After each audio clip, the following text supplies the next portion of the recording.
حضرات، یہ بات بار بار آ چکی ہے کہ تقریر یا بیان کا یہ وقت نہیں اور آج کا یہ پروگرام بس تعلیمی تاثر پیش کرنا ہے۔ الحمدللہ شروع سے ہی ہم آج کے اس پروگرام کے تاثرات سن رہے ہیں۔ یقیناً میرے بزرگوں، پروگرام سے ہم نے اور آپ نے یہ اندازہ لگایا کہ یہ مکتب اور مدرسے کے اندر کیا ہوتا ہے۔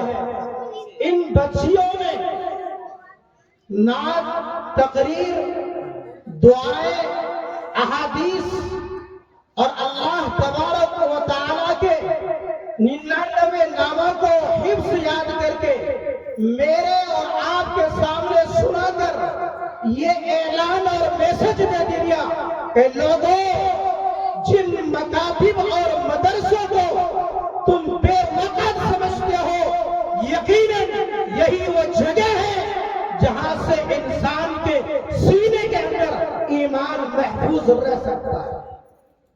ایمان اگر محفوظ رہ سکتا ہے تو انہی مکتبوں اور مدرسوں میں پڑھنے کے بعد، اس لیے کہ ان مدرسوں کے اندر عقائد سکھائے جاتے ہیں۔ عقیدہ مضبوط، عقیدہ ٹھیک، ایمان ٹھیک۔ عقیدہ ٹھیک نہیں ہے تو ایمان بیکار ہو گیا۔ چاہے آپ ساری زندگی مسجد میں آ کر نمازیں پڑھتے رہے اور پیشانیاں ٹیکتے رہے، لیکن اگر عقیدہ بگڑ گیا تو سب بگڑ گیا۔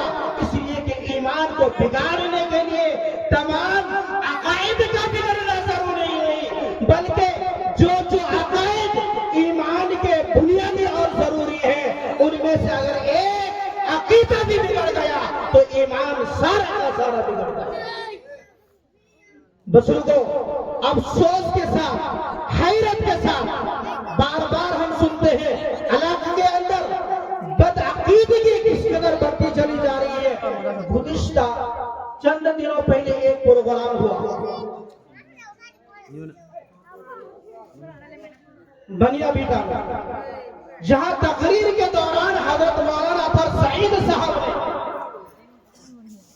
عقیدے کے خلاف ایک بات وہاں پر رکھی اور یہ کہا کہ علاقے کے اندر اب اس طرح کی برائیاں اور عقیدے کے خلاف اس طرح کے عقائد پائے جا رہے ہیں۔ بات مجھے سمجھ میں نہیں آئی تھی کہ ایسا بھی کوئی عقیدہ ہوتا ہوگا۔ اللہ اکبر، افسوس کے ساتھ یہ کہنا پڑ رہا ہے، میرے آنکھوں سے آنسو آ گئے۔ ابھی ہم اسٹیج سے نیچے آئے تھے اور وہی چیز جس کے بارے میں مولانا نے کہا کہ اس طرح کے عقیدے ہو رہے ہیں، آرتی میں کیا نام لیا جاتا ہے، وہ آرتی مولانا نے کہا کہ مفتی صاحب دیکھیے یہی وہ آرتی ہے جس کے خلاف ابھی بیان ہو۔ کیا ہے؟ اگر ایمان بچانا چاہتے ہیں تو عقیدوں کو سیکھنا پڑے گا، عقیدوں کو بنانا پڑے گا۔ آج مرکز میں صبح فجر کے بعد مشورے میں تھا، وہاں پر بھی ایک صاحب نے ایک نیا عقیدہ لوگوں کا مجھے بتایا کہ مرنے کے بعد، مرنے کے 3 دن کے بعد کچھ لوگ جاتے ہیں جنگل میں۔ اب تک تو ہم کچھ اور سنتے تھے کہ 3 دن کے بعد کچھ اور ہوتا ہے، لیکن جنگل میں جاتے ہیں اور جنگل کے اندر کوئی ایک جنگلی درخت، گھاس یا پودا ہوتا ہے، اس کے ساتھ نہ جانے کیسے کیسے عقائد اور عمل کیے جاتے ہیں، جو عمل، جو کام کفریہ اور شرکی عمل ہے۔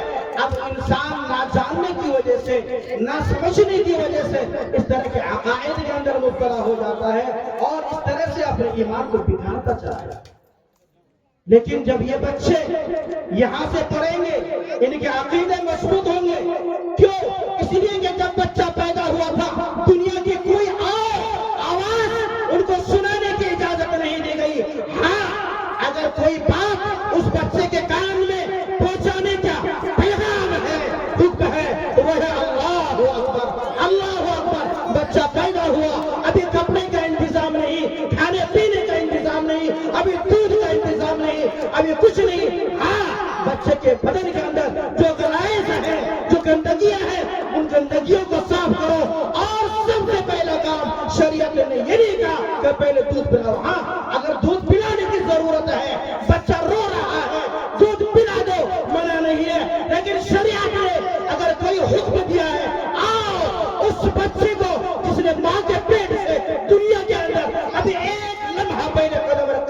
اس کے کان کے اندر اللہ کی بڑائی کو بیان کرتے ہیں۔ اللہ اکبر، کان کے اندر بڑائی آ گئی تھی، بیج بو دیا گیا۔ جب بچہ بڑا ہوتا ہے، اب یہ بچہ 4-5 سال کا ہوتا ہے، اب اس بیج کو پانی دینے کی ضرورت ہوتی ہے، سیراب کرنے کی ضرورت ہوتی ہے۔ اب اس بیج کے اندر پودا کیسے آئے گا، بیج پڑے گا کیسے، پھیلے گا کیسے، پھولے گا کیسے؟ یہ پھیلے گا، پھولے گا اور بڑھے گا اور پھل دے گا جب کہ ہم نے اس بچے کو، جب کہ یہ بچہ چلنے کے لائق ہوا اور مدرسے کے لائق ہوا، ہم نے لے جا کر مکتب میں ڈال دیا۔ اس کو اللہ کا پیغام سنایا جائے گا اور قبر کے سوالات میرے بزرگوں ہمیں اور آپ کو جانا ہے، زیادہ دور کی بات نہیں کرتا، اتنی بات سن لیجئے۔ قبر میں جاتے ہیں، من ربک، سوال ہوگا کہ نہیں ہوگا؟ کوئی ہے جس کو قبر میں نہیں جانا ہے؟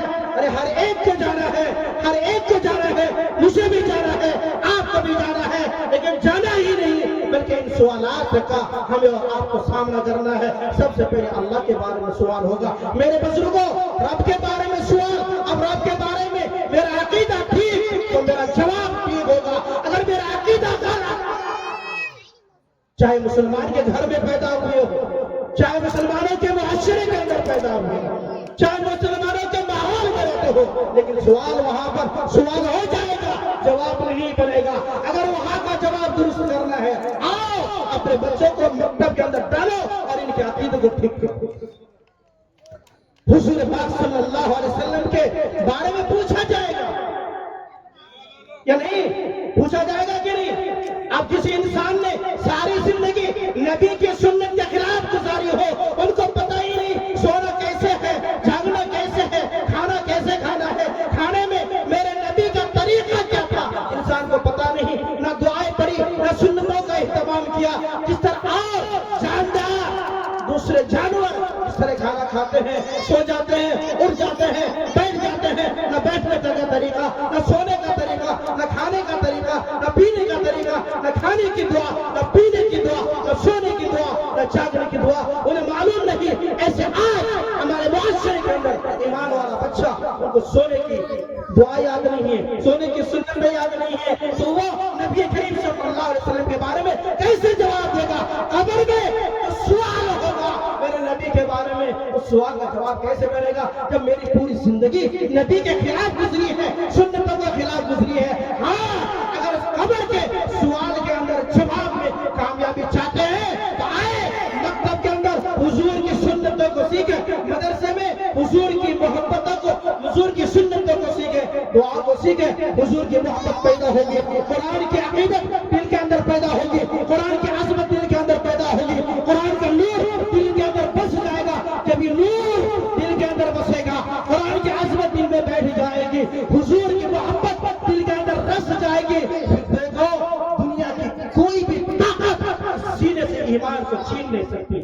ہاں چھینے گی تب جب قرآن کی عظمت دل میں نہیں، جب حضور کی محبت دل میں نہیں، جب سنت زندگی کے اندر نہیں۔ اور اگر قرآن کی عظمت بھی دل میں ہے، حضور کی محبت بھی دل میں ہے اور سنت بھی زندگی کے اندر ہے، تو پھر دنیا کے اندر کسی طاقت کے اندر یہ مشال نہیں ہے کہ ہمارے سینے سے ایمان کو بجھا۔ ان بچیوں نے یہی تو سنایا، کیا سنایا؟ دعائیں سنائی، احادیث سنائی اور رہنے کے طریقے بتائے گئے، سونے اور جاگنے کی دعائیں سنائی گئی۔ میرے بزرگوں، ہمیں اور آپ کو چاہیے کہ ہم اور آپ اپنی آخرت کو سنوارنے کے لیے، مرنے کے بعد والی زندگی کو کامیاب بنانے کے لیے اور قبر کے سوال و جواب کو بہتر انداز میں دینے کے لیے ہم اور آپ بچوں کو مکتب کے اندر ڈالیں۔ آئے صرف بچوں تک محدود نہیں، خود بھی قرآن سیکھیں، قرآن سیکھنے کی کوشش کریں۔ ابھی چند دنوں پہلے کلکتہ امتحان کے لیے جانا ہوا، بچوں کے امتحانات ختم، مغرب کے بعد ہم سمجھے امتحان ختم ہو۔ عشاء کے بعد ہمارے رفیق محترم مولانا مصعب صاحب نے ایک پرچہ اور پکڑا دیا کہ مفتی صاحب تھوڑی زحمت کے ساتھ معذرت کی اور کہتے تھوڑے نام رہ گئے ہیں، ان کا آپ کو امتحان لینا ہے۔ میں کہا ابھی عشاء کے بعد پھر امتحان؟ کہ ہاں کچھ ایسے بچے ہیں پڑھنے کے لیے آتے ہیں جو عشاء کے بعد ہی آتے ہیں، دل میں تو بہت غصہ آیا.